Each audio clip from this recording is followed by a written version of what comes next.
તો દોસ્તો આજની વિડીયોમાં આપણે વાત કરવાના છે ઇન્કમ ટેક્સ ટ્યુટોરિયલ વિશે.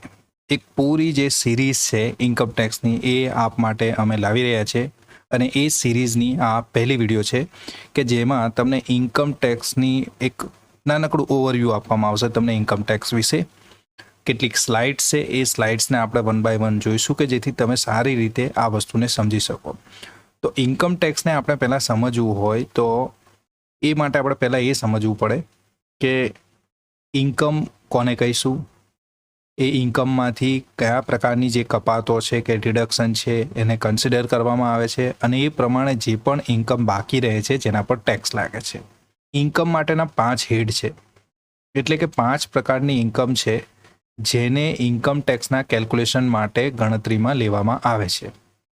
આ 5 ઇન્કમો છે. ઇન્કમ ફ્રોમ સેલરી એટલે કોઈ પણ પ્રકારની સેલરીમાંથી પ્રાપ્ત થતી income, income from house property, કોઈ પણ પ્રકારની તમારી મિલકત છે રેસિડેન્શિયલ કાં તો પછી કોમર્શિયલ, અને આવી મિલકત તમે ભાડે આપેલી છે અને એના પરથી ભાડું કમાવો છો તો એ ઇન્કમને ઇન્કમ ફ્રોમ હાઉસ પ્રોપર્ટી કહીશું.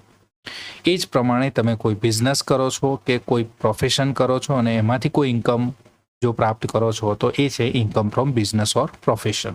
એ જ રીતે તમારી પાસે કોઈ કેપિટલ એસેટ છે, એટલે કે કોઈ રેસિડેન્શિયલ પ્રોપર્ટી છે, ગોલ્ડ છે, લેન્ડ છે, શેર અને ડિબેન્ચરના સ્વરૂપે પણ હોઈ શકે, મીન્સ સિક્યુરિટીના સ્વરૂપે પણ હોઈ શકે. તો આવી જે મિલકત છે એને ટ્રાન્સફર કરવા પર કે એના વેચાણ કરવા પર જો કોઈ નફો પ્રાપ્ત થતો હોય તો એને કેપિટલ ગેઇન કહેવામાં આવે છે. ઓકે, અને આ પ્રકારનો જો નફો હોય તો એની ઇન્કમ તમારે ઇન્કમ ફ્રોમ કેપિટલ ગેઇનનું જે હેડ છે એમાં બતાવવાની રહે છે. ઇન્કમ ફ્રોમ અધર સોર્સિસની વાત કરીએ તો ઉપર જણાવ્યા એ પ્રમાણેના 4 જો તમને હેડ્સ એપ્લિકેબલ નથી અને એ સિવાયની કોઈ ઇન્કમ છે, એટલે બની શકે કે તમારી બેંકમાં એફડી કરેલી છે, એફડીનું ઇન્ટરેસ્ટ બનેલું છે, સેવિંગ બેંક એકાઉન્ટમાં કોઈ ઇન્ટરેસ્ટ તમારું એક્યુમ્યુલેટ થયું છે, કાં તો બની શકે કે તમે કોઈ પાર્ટ ટાઈમ ઇન્કમ કરો છો, કમિશન પ્રાપ્ત કરો છો કે બ્રોકરેજ પ્રાપ્ત કરો છો. તો એ પ્રકારની જે ઇન્કમ છે એને ઇન્કમ ફ્રોમ અધર સોર્સિસમાં આપણે લાવી શકીએ. તો આ પ્રકારની જે ઇન્કમ છે, આ 5 પ્રકારની ઇન્કમ, એ 5 પ્રકારની ઇન્કમ તમે જોડી લો અને એનું જે ટોટલ થાય છે એને આપણે ગ્રોસ ટોટલ ઇન્કમ કહીએ છીએ. અને એમાંથી વિવિધ પ્રકારના જે ડિડક્શન્સ હોય છે, એટલે કે કપાતો હોય છે, એ કપાતોને બાદ કર્યા બાદ જે રકમ બાકી રહે છે એના પર ટેક્સ લગાવવામાં આવે છે.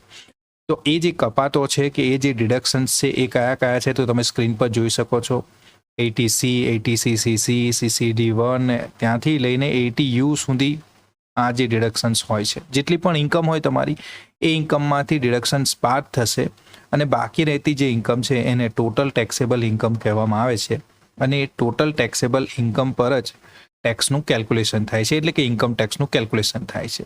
ટેક્સનું કેલ્ક્યુલેશન વ્યક્તિની ઉંમર અને એ કઈ સ્કીમ પોતે ઓપ્ટ કરે છે એના પર આધાર રાખે છે. એ સાથે સાથે દરેક પ્રકારની ઉંમરનો જે ક્રાઇટેરિયા છે એ પ્રમાણે એક એક્ઝેમ્પશન લિમિટ પણ આપેલી છે, એટલે કે એક ચોક્કસ રકમ કે એ રકમ સુધી તમને કોઈ પણ પ્રકારનો ટેક્સ લાગશે નહીં. નવો ટેક્સ રેજીમ તમે ઓપ્ટ કરો છો તો એવા કેસમાં ઘણા બધા ડિડક્શન અને એક્ઝેમ્પશન છે એ તમે ક્લેમ કરી શકશો નહીં. તો એની પણ આપણે હમણાં ચર્ચા કરીશું. હવે આ ટેક્સ લેબને જો પ્રોપરલી આપણે સમજીએ તો અહીંયા તમને એક્ઝિસ્ટિંગ ટેક્સ રેજીમ, એટલે કે હાલમાં જે ટેક્સ રેજીમ ચાલે છે એના અનુસાર તમે કેલ્ક્યુલેશન કરી શકો છો અને નવા ટેક્સ રેજીમ પ્રમાણે પણ તમે કેલ્ક્યુલેશન કરી શકો છો.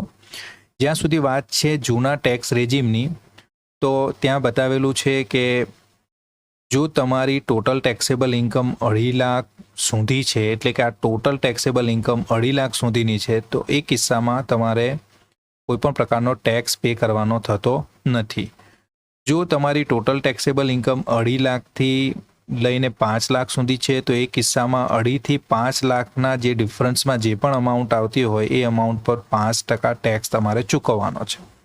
એ જ પ્રમાણે 5 લાખથી લઈને 10 લાખનું જે ડિફરન્સ છે એના વચમાં જો તમારી ઇન્કમ જે પણ આવે છે એ ઇન્કમ પર તમારે 20% ટેક્સ ચૂકવવાનો છે.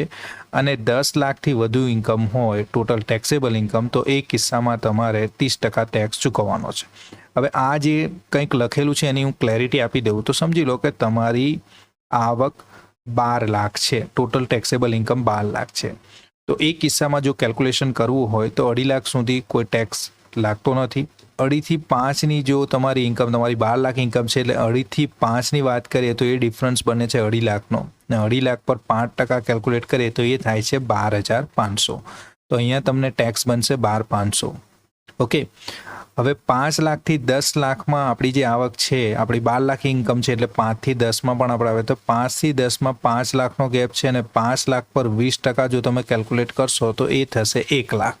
12 લાખ આપણી ટોટલ ટેક્સેબલ ઇન્કમ છે તો 10 લાખની ઉપર 2 લાખ છે તો 2 લાખ પર 30% જો તમે ગણશો તો એ થશે લગભગ 60,000. ઓકે, તો 60,000ને જોડી લઈએ અને આ ત્રણેયનું ટોટલ કરીએ તો 12,000 આ ડિફરન્સમાં મળશે આપણને, 1 લાખ આ ડિફરન્સમાં મળશે અને 60,000 આ ડિફરન્સમાં, એટલે 1,62,500 આ ત્રણનું ટોટલ થવું જોઈએ અને 1,62,500 એ તમારો ટોટલ ટેક્સ બનશે. હવે નવા ટેક્સ રેજીમની વાત કરીએ તો ત્યાં 2.5 લાખ સુધી કોઈ ટેક્સ બનતો નથી. ત્યારબાદ દરેક 2.5 લાખના ડિફરન્સ પર 5% ટેક્સ ચૂકવવાનો છે. પણ જેવું આપણે સૂચવું કે નવા ટેક્સ રેજીમમાં તમને ઘણા બધા ડિડક્શન અને એક્ઝેમ્પશનનો લાભ મળતો નથી. ચાલો આગળની સ્લાઇડમાં તમને 60થી વધુ ઉંમર હોય, ઓકે, જેની ઉંમર 60થી વધુ હોય પણ 80થી ઓછી હોય, 60થી વધુ પણ 80થી ઓછી હોય તો એમના માટે ટેક્સ સ્લેબ આ પ્રમાણે રહેશે. અચ્છા, ત્રીજો જે ટેક્સ સ્લેબ છે એ 80 કે 80થી ઉપરની ઉંમર હોય જેની, એના માટે છે. ઓકે, જે વ્યક્તિ 80 કે 80થી વધુ ઉંમર હોય તો એ વ્યક્તિ માટે એપ્લિકેબલ જે ટેક્સ રેજીમ છે, નવો કે જૂનો, તે આ મુજબ છે. જો જૂના ટેક્સ રેજીમની વાત કરીએ તો 60થી નીચેની ઉંમરના વ્યક્તિને 2.5 લાખનું એક્ઝેમ્પશન મળતું હતું. 60 કાં તો 60થી ઉપર પણ 80થી નીચેનો વ્યક્તિ હોય તો 3 લાખ સુધીનું એક્ઝેમ્પશન મળતું હતું. પણ 80 કે 80થી ઉપરની ઉંમર હોય તમારી તો 5 લાખ સુધીનું તમને ટોટલ ટેક્સેબલ ઇન્કમ પર એક્ઝેમ્પશન મળે છે. ત્યારબાદ 5થી 10 જે સ્લેબ હતા એ પ્રમાણે જ અહીંયા મેન્શન કરેલું છે. જ્યાં સુધી વાત કરીએ નવા ટેક્સ રેજીમની તો એ સેમ જોવા મળે છે. ઉંમરનો ક્રાઇટેરિયા અહીંયા કોઈ પણ ડિફરન્સ લાવતો નથી. હવે આપણે જોઈએ કે આનું કેલ્ક્યુલેશન આપણે કઈ રીતે કરીશું. તો સપોઝ આપણી પાસે કંઈક આવી ડિટેલ છે કે જેમાં 10,40,000નું આપણી ટોટલ ઇન્કમ છે 5 હેડની અને એમાંથી ડિડક્શનને જો બાદ કરીએ તો એ ડિડક્શન 4,15,000 જેટલા ડિડક્શન છે. ઓકે, તો આ ઇન્કમમાંથી આપણે ડિડક્શનને બાદ કરીશું તો 6,25,000 એ આપણી ટોટલ ટેક્સેબલ ઇન્કમ છે. હવે આ ઇન્કમ પર આપણે ટેક્સનું કેલ્ક્યુલેશન કરવું છે અને સપોઝ વ્યક્તિની ઉંમર 60થી નીચેની છે તો એ કેસમાં 6,25,000 આપણી ટોટલ ટેક્સેબલ ઇન્કમ છે. એમાંથી 2.5 લાખ સુધી કોઈ પણ ટેક્સ બનતો નથી. 2.5 થી 5ના ડિફરન્સમાં 5% એટલે કે 2.5 લાખના આપણે 5% કરીશું તો 12,500 ટેક્સ બને છે. અને જ્યાં સુધી વાત છે 5 લાખથી 10 લાખના ડિફરન્સની તો 5 લાખની ઉપર 6,25 સુધીનો આપણો ડિફરન્સ છે તો 1,25,000નો આપણો ડિફરન્સ છે ને 1,25,000ના 20% કરીશું તો આપણને મળશે 25,000. 10 લાખથી વધુ છે નહીં એટલે એ કેસમાં આ નોટ એપ્લિકેબલ છે. હવે આ બંને વેલ્યુને જો જોડી દઈશું તો એ થશે 37,500. મતલબ ટોટલ જે ટેક્સ પેએબલ છે એ 37,500 છે. હવે આ 37,500માં ઇન્કમ ટેક્સ ડિપાર્ટમેન્ટ રિબેટનો એક નિયમ લાવેલી છે કે એ મુતાબિક જો તમારી ટોટલ ટેક્સેબલ ઇન્કમ 5 લાખથી ઓછી હોય, બરાબર ધ્યાનથી સાંભળજો, ટોટલ ટેક્સેબલ ઇન્કમ 5 લાખથી ઓછી હોય એ કિસ્સામાં તમને આ 12,500ની રિબેટ મળશે. જો 5 લાખથી વધારે હશે તો એ કિસ્સામાં તમને આ રિબેટ મળશે નહીં. કોઈ પણ પ્રકારની રિબેટ આપણને એપ્લિકેબલ નથી એટલે નોટ એપ્લિકેબલ બતાવેલું છે. હવે એ વેલ્યુને પણ જોડીશું તો નેટ ટેક્સ પેએબલ આપણો બનશે 37,500.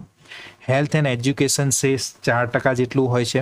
ઓકે, તો 37,500 જે પણ ટેક્સ બનેલો છે આપણો એના 4% કાઢીશું તો એ 1,500 થશે અને આ વેલ્યુને આની સાથે જોડી દઈશું તો ટોટલ ટેક્સેબલ તમારી ઇન્કમ બનશે, ટોટલ ટેક્સ ઓન ઇન્કમ બનશે 39,000.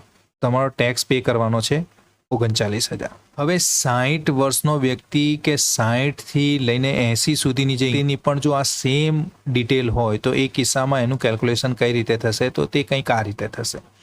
ફક્ત ફરક એ પડશે કે 3 લાખથી 5 લાખનો જે ડિફરન્સ છે એ 2 લાખ બને છે અને 2 લાખના કિસ્સામાં 5% થશે 10,000. ઓકે, તો આ એક ડિફરન્સ રહેશે. બાકીની ડિટેલ એઝ ઇટ ઇઝ જે સ્લેબ છે એ સ્લેબના નિયમ પ્રમાણે તમે આગળ વધશો. બાકીની ડિટેલ તો એઝ ઇટ ઇઝ આપણે આગળ જે એક્સપ્લેન કરી છે એ પ્રમાણે જ. મતલબ કે આ ઉંમરનો વ્યક્તિ હશે, 60થી 79ની ઉંમર હશે, તો એ 36,400નો ટેક્સ પે કરશે. જ્યારે આગળ આપણે જોઈ ગયું 60થી નીચેની ઉંમર હશે તો એ 39,000નો ટેક્સ પે કરશે. અચ્છા, એ જ ક્રાઇટેરિયા 80 કે 80થી વધારાનો છે તો એ કિસ્સામાં તમે જોઈ શકો છો કે 26,000 જેટલી ટેક્સ લાયબિલિટી બને છે.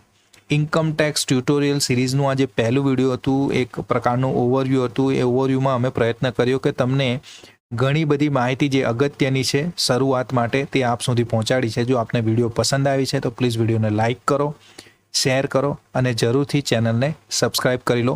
કારણ કે આખી સિરીઝ પૂરી થતાં સુધીમાં તમે ઘણું બધું શીખી જશો અને એ શીખવા માટે તમારે શું કરવાનું છે, સબસ્ક્રાઈબ કરવાનું છે.